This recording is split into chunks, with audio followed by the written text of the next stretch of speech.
Hello, welcome to the David Dravenek Show, and today I'm going to be talking about Schrodinger's cat and what I think happens to us when we die.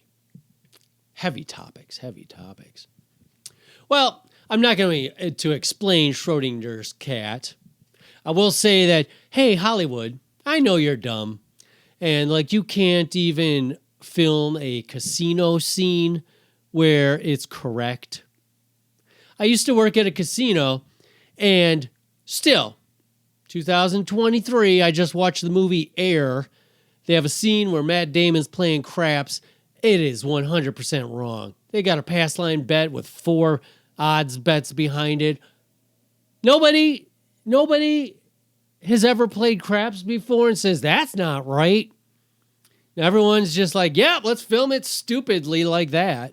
Anyway, my point is, Hollywood, stop using the phrase Schrodinger's cat, because I know you think you're clever, but half the time it's wrong. It's wrong. That and zero-sum game. Just stop trying to be so clever if you don't know what you're talking about. Anyway, what I'm talking about is not explaining what Schrodinger's cat is, but I had this thought, which is this. There's a version of our lives where we kind of experience a Schrodinger's cat scenario. Which now I do have to explain it. If you don't know what it is, basically it was just like an example of the collapse of a wave function, saying that if you put a cat in a box with a cyanide pill, but half the time it might go off and kill the cat and half the time it won't, theoretically, until you open the box, he's both alive and dead. And this will be used futurely and poorly in television and movies, thusly. Anyway, so I was thinking, though, there's a version in our lives where that's kind of true. And the version is, 1, while we're asleep, and 2, if, say, we've been put under for surgery. Because, let's say you get put under for surgery, right? Now, at that point, you're technically still alive. But if you die in surgery, the period that you were passed out, that you were alive, will be no different to you. You will have died the second they put you under anesthetics, not the second that your heart stopped beating, from your perspective. So in theory, you were dead the whole time, except for you were alive up until the part where, somebody who's brain dead is theoretically alive and dead at the same time, right? And when you go to sleep, up until you start dreaming, you might as well be dead. If you fall asleep before you start dreaming and then you die, you wouldn't know the difference between having died an hour after you fell asleep or you died the instant you hit the pillow. You wouldn't know. Both alive, both dead, my version of Schrodinger's cat in real life. So there. But also, I said I wanted to talk about what I think happens when we die. It's just a theory. Don't go quoting me on it. I don't have facts or figures. It's just a theory. But it's one I've been thinking about for quite some time. In fact, it's even changed a little over time. For the last 10 years, I've been thinking about it. But I don't believe in religion. I think religion is man-made by scared humans. And, how can it be real? Greek mythology, once upon a time, was religion, and now we look at it and go, what do these idiots think? That God sat on a mountaintop? That they dragged the sun across the sky every day? No, we laugh at them. That's the dumbest thing ever. Jesus, that makes more sense. Zeus, Apollo, all that nonsense. You're just dumb for believing that. Jesus. That makes 100% sense. But only if you were born in certain areas of the world. So if you're born in China, you'll never really know Jesus unless some missionary changes your mind, but not likely. I mean, I was born Catholic. The chances that somebody would convert me to Muslim are basically zero.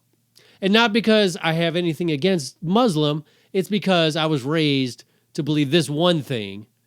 So my point is, what is religion again? God decided only a certain percentage of humans, and then only after 2,000 years ago, the other 500 million years that humans were alive, God was like, yeah, do what you want. None of it means anything. I'll just wait till the very last second and then send you Jesus, which is the real thing. Yeah. So that makes no sense to me. And I will never believe in religion. God, that's a different story. I'm on the fence about God, but religion, yeah, no, that's 100% made up by humans. It's as realistic to me as Santa Claus. I even believe that Santa Claus is basically training wheels, getting you ready for Jesus. Like, we're going to tell you this fantasy about a man. You'll believe it till you're about 7. Then we'll tell you, yeah, none of that was real. But there's this guy called Jesus. And then you'll die and realize none of that was real. And you'll be like, a series of disappointments. What lie are you going to feed me next? Anyway, side note, I said I'd do more God podcasts because they seem to be the most popular.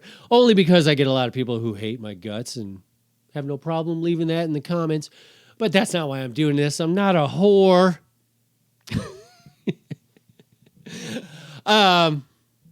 No, so here's what I've always thought. The most likely scenario for what happens to us when we die is nothingness. But I thought the nothingness is based on science, right? Like, what reason is there to believe that anything happens when we die? Physiologically, biologically, there's no proof. Once again, one of the arguments against there being anything is what happened when you were passed out in surgery. Like, where did your soul go? Well, that also, your soul is also affected by chemical,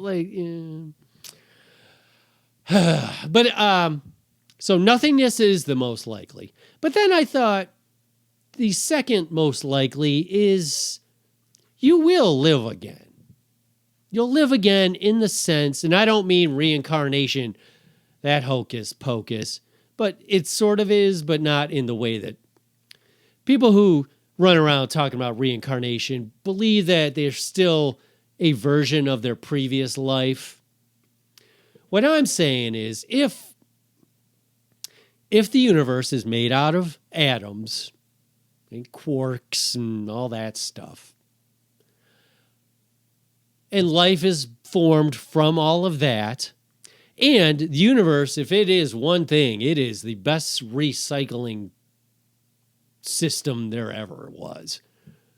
Things die and then they make new things. That's how life works.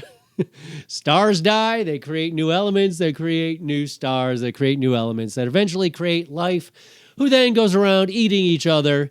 But then in doing that, they create more life, and the cycle just keeps going round and round and round. But there's only a finite amount of atoms, which means that 100% every living thing is created by the same atoms. So there's probably a molecule in me right now that was also in a Tyrannosaurus Rex 65 million years ago. Also means there's probably a molecule in me right now that was in Hitler, so that's a bummer. But since it's all one recycling plant, what was I before I was born but a collection of atoms waiting to have consciousness, right? Like, that's all I am. Hell, I'm a collection of atoms that aren't even the same atoms as when I was born, which is kind of a little bit of a weird thing. Like, how do I remain myself, yet the atoms and everything I'm made out of change? My theory on that is the brain or the soul. If there's a soul, I don't know. But the brain, it's kind of like the grooves on your fingernail. I smashed my fingernail when I was a kid. Still grooves on my fingernail. You would think they would go away after 1 or 2 growths of the thumbnail, but no, they're there forever, because with each new growth, they just kind of settle into that groove. So maybe even though our atoms keep changing, our brain keeps settling into that groove so you stay the same. I don't know. But my point is, what was I before I was born? I have no idea. But then suddenly, what am I am now? It's all that I am. I'm Popeye the Sailor's Man. I'm a collection of atoms with a consciousness, and until I gained consciousness and awareness, I was nothing. No different than a rock. But now I run around calling myself me. So my point is, when I die, my body will just become a bunch of atoms that will disperse across the universe and be a part of a new life. Now, this is where I get confused, because my original theory was, what if all the atoms you're made out of could then collect again and become a new life form, and thus you're reborn? But that's ridiculous, 1, because they're not the same atoms, and 2, they would disperse in all different directions, so that's not possible. So that's where I changed my theory over the last couple of years, which is, it's not you at all that comes back to life. It's just another collection of atoms that have a consciousness, which, this is where it gets tricky. If you are inside of that collection of atoms, then you would theoretically think you were alive again, except for it's not you at all. Think of it like this. You got sand, and every one of these bits of sand is atoms. And if I take a bunch of sand atoms and I pull them up into a clump and I call that a life form that has consciousness, inside that consciousness, it's no different than I am now. It believes it's alive, and then eventually it dies and it goes back into this sand pile. And then I pull up a different set of atoms, and inside that is consciousness.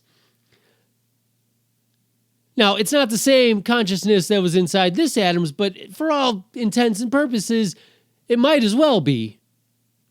Because this is where I'm not smart enough to even explain my own thought. I know most people right now have no idea what I'm talking about. But if you do, you know what I'm saying, right? Just that. All right. What I mean is, I could die right now, and in a split second, be alive again inside a different living conscious being, only because something has to have that consciousness, and whatever that is would be me, but I would have no ties to any previous me. There'd be no memory of having lived before. I will not have taken lessons learned from previous lives. I'm just saying that a collection of atoms with a consciousness would, in theory, be alive, and therefore, if you were inside of it, then it would seem like you're just living over and over, and it would happen in an instant. I could die, and even though it might not happen for millions of years, the second it did, it would be as if I just died and then woke right back up instantly. I don't know. It's a confusing theory. I think I'm onto something. Hey, somebody who's way smarter than me, you go ahead and you run with that. You figure out the math or the scientific terms necessary, because I'm too dumb. Maybe my next collection of atoms that I'm a conscious part of will be smarter or something. But that even hurt my brain. And I understood what I was talking about before I started. So I might as well have done this podcast in gibberish. But last thought about that, though. So I would rather that's not the case. Like, I'm still holding on to the idea that this has some point to it. I don't believe in religion, but I would like to think that there's a point to this. Whether it's a simulation, like just the point is you go through this simulation to learn a lesson to use for the next simulation or whatever. Or if it's an organic simulation where God is like, you need to learn lessons, soul. So I'm going to punish you, going to force you to live these shitty lives. But then someday you'll learn that the heaven that awaits you, you'll appreciate it. Because if I just give it to you right away, you won't appreciate it. I tried that. It didn't work. So I still hold to the fact that there's some meaning to all this. Because otherwise, this is why it depresses me, my theory. Because if that were true, you'd say, well, hey, great. You keep living over and over till the end of the universe. That's great. But not really. Because life sucks. It really does. It has its moments of greatness, but mostly it sucks. At the very least, it's hard. And no matter what, I don't care how good your life is, you know you got a shitty thing waiting for you, which is death. Plus, people you know are going to die, pets you love are going to die, you're going to get old and sick, and things are going to hurt, and it's not great. So, even though you would be living over and over, I don't know. Would it be good if every single time it was hard and you couldn't draw upon any previous knowledge to do it better this time? So you're prone to the same mistakes. You're prone to the same suffering. Some lives are going to be way worse. Some will be better, but all of them are going to be terrible. So, even though I believe that's probably what it is that's going to happen, fingers crossed. That's as close as I get to religion. Fingers crossed that there's a point to this, whatever that means. But I am not going to run around saying I know what that is, because that's just ridiculous. So let me tell you guys in closing, there's a guy called Zlorf. He died for our sins, and he will blah blah blah blah blah blah blah blah blah blah blah blah blah blah blah blah blah.